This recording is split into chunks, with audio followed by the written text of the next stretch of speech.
It is Market Movers on a Wednesday. Welcome inside Studio S. My name is Dan Koob. Phillies are 3-0 since we put bobblehead Bryce Harper in the studio, so I got to give him a little tap, a little love.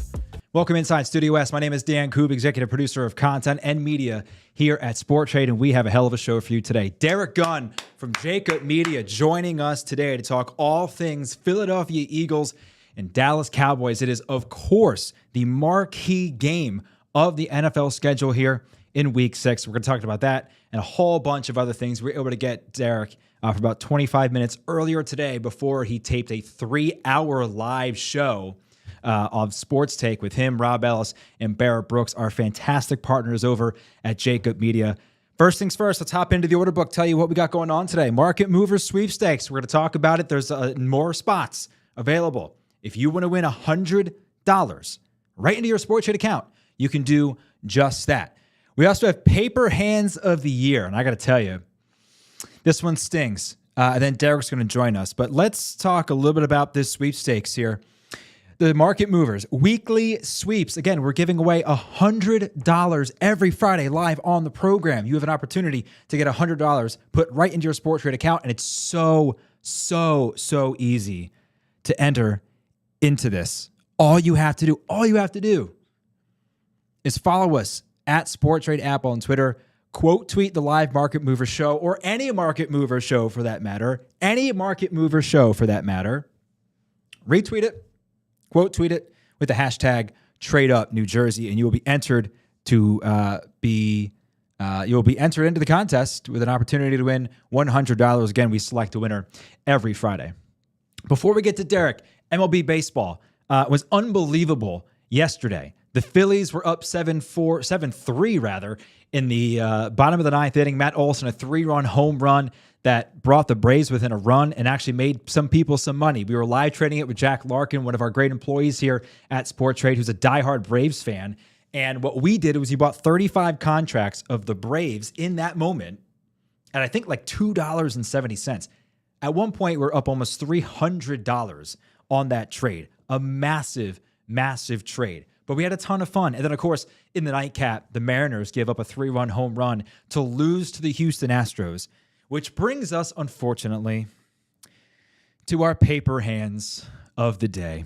This an actual treat, or actual trade on Sport Trade, rather. Houston Astros to win against the Seattle Mariners, purchased in the bottom of the ninth. Somebody bought this at just $7 per contract. 2 contracts, $7.50 rather, so $15 all in. Sold with 2 outs in the ninth after Jose Altuve struck out to get the 2 outs. Sold for $3.50. What happened after that? Well, a single, a pitching change, and a 3-run home run cost this trader about $200. How do I know that? Because I'm the trader. Maybe the worst trade in the history of Sport Trade's very short-lived history. Bills Inc., thank you so much for checking in. Trade Up NJ, you are now entered into the Market Mover Sweepstakes. Thank you, my friend. Feel free to hop into the live chat on YouTube. Send us a trade that you want to see made on Twitter. Anything you like, hop in and we'll address it.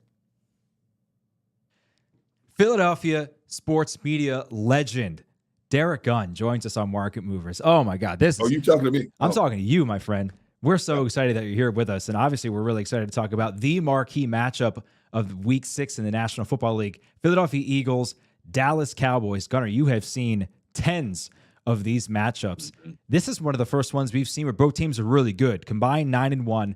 The marquee of this game, Eagles offense ranked 5th in DVOA against the 6th ranked Dallas defense. It's a unit that hasn't even allowed 20 points in a game so far this year, Gunnar. So as we sit here Wednesday, teams haven't practiced. We're taping this, right? So some information could be changing, but how do you size it up? Well, a lot of it depends on who's healthy and who's not healthy for that Eagles offensive line.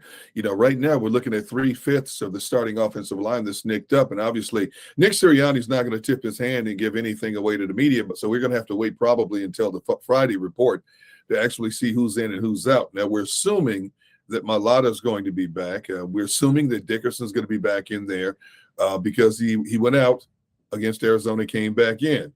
And we're assuming that Seumalo is going to be ready. We're assuming that Kelsey's going to be ready. Right. You know, Yeah. A lot of lower well, body injuries on that offensive line. Yeah, so it's funny, when adrenaline flows in a game, guys would go out there and come back in, and you think, okay, they'll be fine for the next game. And then all of a sudden, as the week goes on, wait a minute, he's not practicing. And you get a report, as you know, that somebody who walked off the field in the previous game is now sitting the next game out, will not be active for the next game. So it's a wait and see mode. But I've said time and time again, when you look at this Dallas defensive front, it is the fastest defensive front off the snap in the NFL. And they've got some athletes. Now, they're a smaller defensive front, but they are so active. They swarm quarterbacks in a lot of cases, as we've seen this season, before a quarterback can set his feet. They're very, very thorough at forcing a quarterback to make decisions a lot sooner than they want to. And, of course, when this Eagles offensive line is healthy, it is arguably the best offensive line in the National Football League. So I'm hoping this Eagles line is as healthy as we want it to be, because I think this is going to be an incredible matchup, like the Hatfields versus the McCoys. Right. So some things that could play into the Eagles' favor, right? Yeah. Yes. Cowboys pass rush is insane. They lead the NFL with 20 sacks. Micah Parsons may be the best player since Lawrence Taylor on that side of the ball. I'm not saying that. A lot of other people are saying that. Right. But they're so quick off the ball, and you have a guy in Jalen Hurts who is getting better, right, as a passer, going through progressions, but is still very quick to flee the pocket. That could actually play in the Eagles' favor if he's pressured quickly, because Jalen is a guy who's not afraid to run. It could be shades of that game against the Detroit Lions in the season opener. Yeah. There were a few design run plays called for Jalen, but he had to run for his life in that Detroit game because Aaron Glenn decided he's going to blitz Jalen Hurts from start to finish. We have watched Jalen Hurts play 5 different styles of games this season. He had to run for his life and was effective against Detroit. He sat in the pocket and just chewed up Minnesota. And he had to do the same thing against Arizona. Yeah. He had to throw a lot on the move. He made a lot of great decisions, dumping the ball off when they have to, or throwing it away to live to play another day. I expect this Dallas defensive front to put a lot of heat on him to find out exactly what he is and is not. But because we've seen a much different version of Jalen Hurts this season compared to last season, I'm waiting to see what adjustments Sirianni, Shane Steichen, and Jalen Hurts in the field make to counter Dallas's pass rush. One of the things that's worried me, Gunner, 84 hits on Jalen Hurts just through 5 games. It's a long season. That's a lot of wear and tear, even if he is built like a running back. Something else that I think Eagles Nation, right, Delaware Valley, has been harping on is the fact that this team's really only had to play 60 minutes one time, and it was last week on the road. Now, I think there's a misconception. Obviously, you covered the league for a long time. I covered the league for about 10 years. There is a misconception about how hard it actually is to go on the road and win a football game. When I was in Green Bay, Mike McCarthy used to say all the time, we want to go undefeated at home and split on the road. And if we can do that, we're 12-4, and we're probably hosting a playoff game. So it's really hard. But having said that, the Eagles are averaging, I think, 24 points per game in the first half, 21.2 points per first half, which is hilariously leading the NFL by almost 5 points. But they have throttled back, right? They've tried to shorten games. They were scoring only 5 points per game in the second half. Are you concerned a little bit that because Dallas has played so many tight games, they may have an edge, even just in the fact that they've had to play 60 minutes? Well, I think the one advantage the Eagles have in a situation like this is their ability to run the football whenever they want to run the football. Prime example against Arizona. We're screaming, why are you not running the ball more? Great point. We knew Arizona was very good against the run, but very similar to the team Jacksonville they played the week before. Jacksonville was number 1 in the league in run defense, and on a sloppy track, the Eagles busted them up for 210 yards. I was surprised that the Eagles didn't test Arizona's interior a lot more in the run game until later in the game, and once they established the run, Arizona couldn't stop them, which allowed the Eagles to chew up the clock. And that's that one play, 17-play drive that led to the deciding field goal. 14 of those plays were running plays. So they can run on you whenever they want, and that's what Dallas's defense is most susceptible to. They're giving up like 117, 118 yards a game running the football against the run, which is not bad, but it's not great. So I think if the Eagles get that lead and they're in a dogfight of a game, I think that's where they're going to have the advantage over the Cowboys, is being able to run the football, control the clock, and keep the Dallas offense off the field. When you look at Dallas's offense, they're not scoring many points. Cooper Rush is not lighting it up. It's that they're getting big plays when they need it, and then they rely on their defense. So I think this game, it could be similar to that. It's going to be nip and tuck along the way. If the Eagles get up on them, they're going to go to that run game in the second half and dare Dallas to defend against it. It's a great point, and I do want to talk a little bit more about Cooper Rush, but we did pull up the sport trade markets here just to our right. The Eagles are trading at $70 to win the football game at home. The Cowboys at $31. The Cowboys, we've mentioned it throughout the week on Market Movers, that they have been one of the lowest trading teams to open a week, meaning when the markets open on Monday on our app, they have habitually been one of the lowest priced teams, even though they're 4-1. So the market maker's not showing them a ton of respect. The spread at 4.5, the Eagles priced at 54.5 to cover 4.5. And on the Cowboys side, the Cowboys are trading at 47 to cover 4.5 on their part. Derek, we talk about Cooper Rush, right? There's this groundswell of support for him maybe in Dallas that says, hey, like when Dak Prescott comes back, maybe we should just roll with this guy anyway. But I think it's been some fool's gold, right? A lot of people have accepted that yards per play at this point, a good indication of how healthy your offense is. Right now, the Eagles are 7th in yards per play, and Dallas is just 23rd. So they've been able to run the ball well, but Cooper Rush is only averaging about 26 pass attempts per game. And I think statistics aside, right, you just watch them play, and you're probably like, all right, this guy's managing the game, but he can't possibly be a guy who's going to lead them forward when Dak comes back. Well, look at how many passes he threw against the Rams last week. He was 10 for 16. I mean, are you kidding me? You know, so you're not gonna wow. There's no wow factor in his overall game. But you know, as we've seen in football, sometimes when there's a changing of the guard, for some reason, it just clicks. And this guy's 5-0 as a starter. You go back to when he played against Minnesota in 2021. People are like, who's this guy? He goes into Minnesota and shocks the world, throws for over 330 yards, and the Cowboys beat Minnesota in Minnesota. He's 4-0 this season already. For some reason, this team plays better around him. They rally around him. You know, and when I look at the way Dak Prescott played that season opener against the Tampa Bay Buccaneers, Dak came out of the gate. He couldn't hit the broadside of a barn. You know, the one thing Cooper Rush can't do, he doesn't turn over the ball much. He's very efficient with the ball, very accurate when he throws.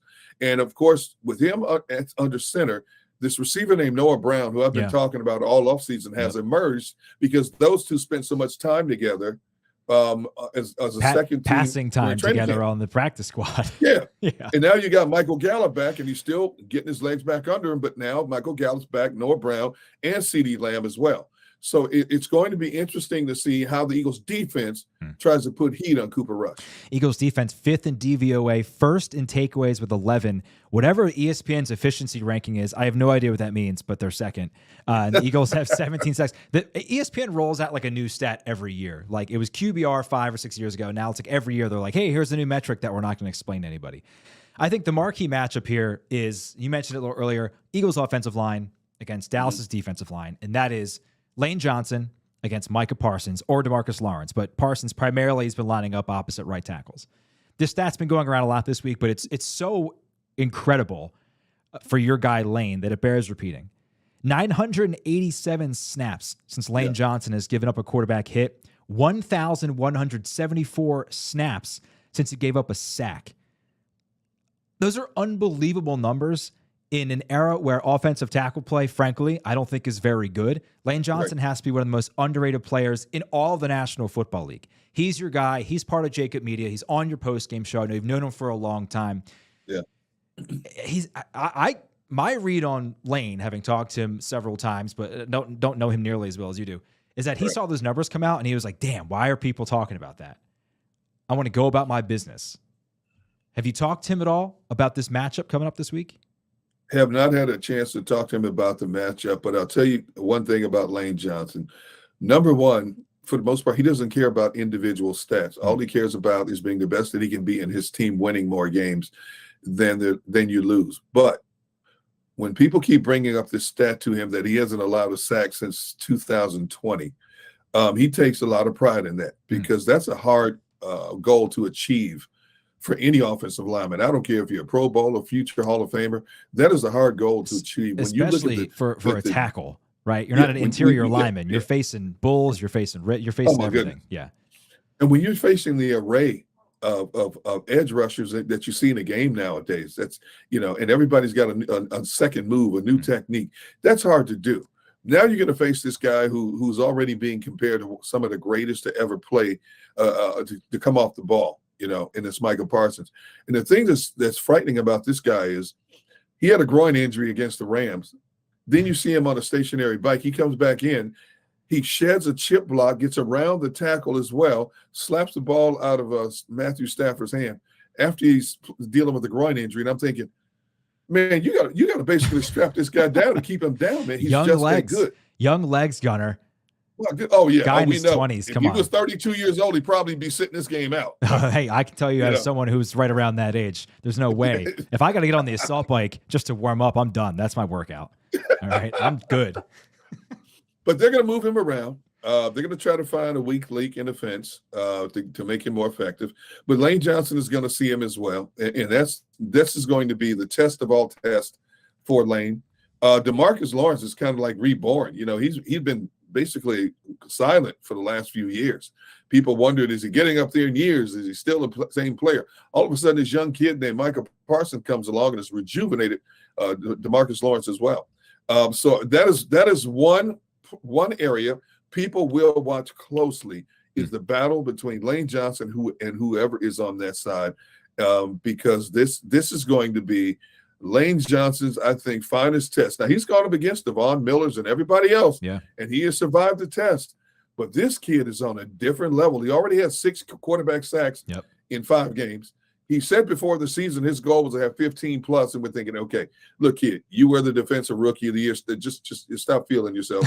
Oh, no. He's just as good, if not better, than he was in 2021. He's earning that right to feel himself. I mean, No and sacks, as we know, don't really tell the whole story, right? But he's 16th in pressures. That's 5th in the league. 4 hurries, 6 quarterback hits. That's 8th in the league. Right. I think really what this comes down to is the health of Jordan Mailata, right? If we trust that Lane Johnson is going to be able to not lock down Micah Parsons. Nobody has locked down Micah Parsons. But if he can neutralize Micah Parsons to an extent, then really it comes down to Lawrence versus Mailata. If Jack Driscoll is starting at left tackle again, then I have to imagine Dan Quinn's going to get really creative, and he's going to move Micah Parsons around to the other side. There's no question. We saw how iffy the pass protection was when you had Driscoll and Opeta on their side before Dickerson came back in, the left guard and the left tackle. So, and that's not a knock against them, but when you're down to your third left tackle, Andre Diller's still not ready to play yet. Right. So you're down to your number 3 tackle. There's a reason why he's the number 3 tackle on your roster. Okay. And Opeta is iffy. You don't know which Sewell Opeta you're going to get week in and week out. So you're right. Dan Quinn, I'm loaded up on that side. Now, when you talk about, if you go back a little bit, you talk about the matchup with DeMarcus Lawrence against Lane. If you look at the stats, Lane Johnson is owned DeMarcus Lawrence. Dominated him. Yeah. 3 sacks in 14 games. There you go. Yeah. So he's basically on DeMarcus Lawrence. So I'm not worried about DeMarcus Lawrence lining up over Lane. It's that other guy that you have to worry about. We'll take a look again at the markets on Sport Trade. Now we're going to get into the fun stuff. We're talking Cowboys and Birds, of course, joined by Derek Gunn, who's done a little bit of everything in this market, currently with Jacob Media, who we have a great deal with, and I'm excited to be able to come on their show with Rob Ellis and Barrett Brooks, and for these guys to come on Market Movers as well. Again, the Moneyline Cowboys trading at $31 to win. The Eagles at 70, Cowboys to cover 4.5 at 47, Eagles to cover 4.5 at 54.5. The total here, I think is actually pretty interesting. I think this is depressed because, again, we were talking about these great defenses. The over at 51.5, priced higher than the under at 50. I'll allow you to collect your thoughts here, Derek, and I'll kind of go first. $70 to me doesn't return a ton of value for the Eagles to win. Obviously, they're at home. They are ranked amongst the top teams in the National Football League. I think the jury's still out a little bit on the Cowboys and the Giants, frankly, on the NFC East. Depending on who wins the coin toss, I think I am willing to wait and trade this game as it starts. to sort of see situationally where we're at. Let's say if there's a situation where the Eagles get the ball first, they go 3 and out and they punt, and now the Cowboys have a short field. That 31 may end up going to 40, but they have a short field, and then they would also get the ball coming out of halftime, right? So you are banking in a situation where you want to make money on the Cowboys just purely having more possessions, more opportunities to score than the Eagles. Now, having said that, I would never, ever, ever, ever place a bet or a trade on the Cowboys to beat the Eagles. I'm saying hypothetically, if you were to watch this and think, how could I make some money? I think the under is a really interesting play here, only because those defenses are so good, and the Cowboys are playing a backup quarterback. So I'll give the floor to you, D. Gunn. What do you think there's some value presenting itself here? Anytime we talk about two teams being this evenly matched going into a game, you always give the home team a 3-point advantage. Sure.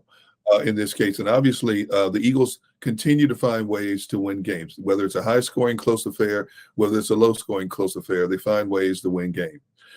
When I look at the Eagles' offense, I think their offense is much more explosive than a Dallas Cowboys offense. When I look at the Eagles' defense, I don't think this Eagles' defense gets enough credit for just how good it is. That secondary is probably one of the top 3 secondaries in the NFL right now. The linebacking play has been so much more advanced compared to what we had to watch in 2021. TJ Edwards has been a completely different player this year. Completely different. TJ Edwards is a man on a mission. Kazir White is an unsung hero. And, of course, we know what Hassan Reddick is. Yeah, we completely forgot about Nakobe Dean, right? Everybody was so juiced up about Nakobe Dean. Oh, yeah. Nobody cares about him He can't even get on the field. I know. Yeah. And then you Jordan Davis, who I called an 18-wheeler on 2 legs. And his numbers continue to increase. He played 42% of the snaps against Arizona. So with that said, whatever money I'm banking more so towards the Eagles. If you look at the over-under, I think I would go to the under this case. I don't think it's going to be a high-scoring affair. I think the Dallas is going to hold its own in terms of trying to keep the score down. The Eagles' defense matches up well with the CeeDee Lambs and the Gallups and the Noah Browns. The Dallas running game, I'm more afraid of Tony Pollard than I am of Ezekiel Elliott right now. Yeah. In terms of the running game. But Dallas's running game has not been a potent running game. The offensive line, Tyler Smith, the rookie playing left tackle, he's still evolving. He's played well, but he's still evolving in his offense. So I think this game, when it comes to the ebbs and flows, I think a turnover is going to factor into this game. And I think this game is going to be in the 20s, in the low 20s, just like the Arizona Eagles game was. So Derek Gunn on the under. We're going to track that for you. Yep. And then we'll talk about it on Sports Take next week on Jacob Media. By the way, unbelievable growth for you guys over on YouTube. It's so much fun. We have people hop into the chat and basically just have their own conversations, regardless what you guys are even talking about. It is fun to see. Yep. It's funny, man, because we talk about how it's like a family.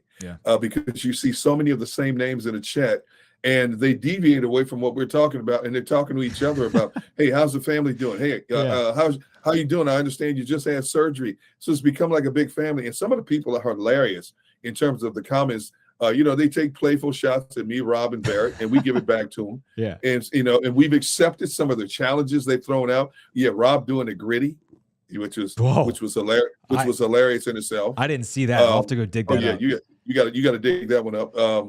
Better or worse than was it Kirk Cousins? Better or worse than who did it? Who did the gritty and got criticized for it? Zach Wilson? Was it Kirk Cousins or Zach? I can't remember. They're both bad. I'm just going to go ahead and assume it was bad. Yeah, Rob Ellis was worse. No question. He will never do it again. He was so embarrassed. It was so embarrassing. His daughter filmed it for him. And the first time he went through it, she said, "Can you please close the curtains? Because I don't want anybody to see this." That's how bad it was. I usually stick up for my fellow Temple guys, but I can't do it there. I can't do it there. No. So I accepted the challenge. If they got over 350 likes one show, I would have to sing. My brother's a singer, so they found out that I sing a little bit. So I lost, and I did a few bars of on the show for him. So yeah, well, we have a lot of fun with the show. The numbers keep growing, and then I think what makes the show work is the fact that Barrett, Rob, and I, we've known each other for years. The chemistry is organic. It's not manufactured. And it comes across on the air. It's just natural. And I think that's why the show works, and that's why the show continues to get so much growth. Well, it's a ton of fun. I've only been on it once with you guys, but I can't wait to be on it again and just kind of watch both of our companies kind of grow together. Last thought here, Derek. Again, you've been ensconced in Midnight Green for a long, long time. Your favorite memory, your best memory, best story, Eagles Cowboys. Oh my goodness, I would have to go back to the. I would have to go all the way back to that pickle juice game. Oh yeah, Andy Reid's first. Let me tell you something. Yeah. This was before Dallas moved into the new stadium, so it all started. For whatever reason, when we go to Dallas, cover Dallas games, they made the media park almost like a mile away. So we're back in the coffin corner of course, the parking lot. So we were running late for some reason because of the traffic congestion. So me being me, I helped my photographer carry the gear, and I'm wearing a white shirt that day. Yeah. And I'm walking across the parking lot with a white shirt. By the time we got to the stadium, my shirt is drenched. And thank goodness it was white, because you'd have seen sweat stains all over it. Yeah. And then you get in there. Not every reporter does that, by the way. A lot of reporters making their photogs carry everything. Oh my God, I know. Yeah. But it was over 100 with the surface temperature was over 100 degrees. My good friend Rick Burkholder, he was the athletic trainer for the Eagles. He's now the head trainer for the Kansas City Chiefs. He comes up with this pickle juice thing. And when you look at the way the game played itself out, you notice that the Eagles didn't have a lot of cramping up, and they won that game. And it was because of the pickle juice. The players started talking after the game about pickle juice. We're like, what the heck are you talking about? And all of a sudden it became such a story. Yeah. And what a great story. Pickle juice has a lot of salt in it, potassium, keep the muscles looser. And that was a deciding factor in the game itself, is that the Eagles were better hydrated, better equipped for that game than the home team was that particular day. Almost 25 years ago. So did you talk to Rick beforehand? Is that what you're saying? You talked to him beforehand and he knew nothing about it until after the game. So we didn't get to talk to him until after the game. In the years since, how has he thought about that? Has he relayed to you why he thought of that and what the player's response was? Like, you want me to drink pickle juice? Like, I can't just have a Gatorade? He thought about the salt content and about the quick recovery that pickle juice would generate. And some players hesitated towards trying it, but all of a sudden more and more players were taking it, instead of the Gatorades. Rick, now you see more and more teams that will do it now, as much as the Gatorade. But it was such a novel concept back then. And obviously Rick had to get people to buy in, get players to buy in. But once it was like the domino effect. Once the few did it, like, well, you know what? Let me try this, because hey man, I feel like I'm cramping up here, and it gave you instant results, so to speak.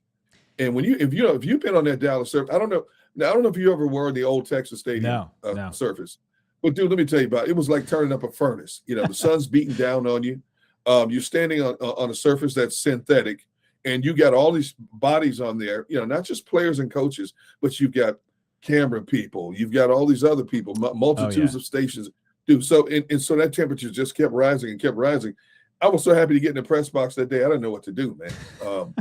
And I tried my best not to go downstairs for a post-game show until the last possible minute. Oh, yeah. Yeah, you got to get tunnels were air conditioned, but still, it's nothing like what it was upstairs. You always have to wait, right? You can't go too late, because then the coaches shut down the elevator. So you have to wait for the coaches to get down. So like timing it is a sport within itself. Gunnar, this has been great. You know what I would love to do next time you're on with us? Power ranking best press box food 1 through 5. Oh, right? Oh, right. Okay. Now like there's always a generation beyond us, sports writers, who complain about the free Pepsi not being crisp enough, right? I'm talking, I want the creme de la creme. I want this is the best press box food 1 through 5. We'll work on that for next time. If you know anything about me, I'm a connoisseur of good press box food.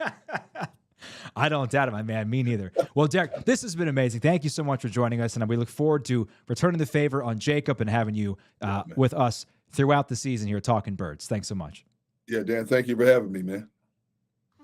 Thanks so much to Derek Gunn for joining us here on Market Movers today. That is our show. We are back tomorrow with Caitlin Sharkey, who works for WGN. She covers the Chicago Bears. We will get a live update from the sidelines of Thursday Night Football. The Commanders and the Bears. You know you're going to watch it anyway, despite what you're tweeting about it. That's the show. Catch you tomorrow, 4 o'clock, same time, same place.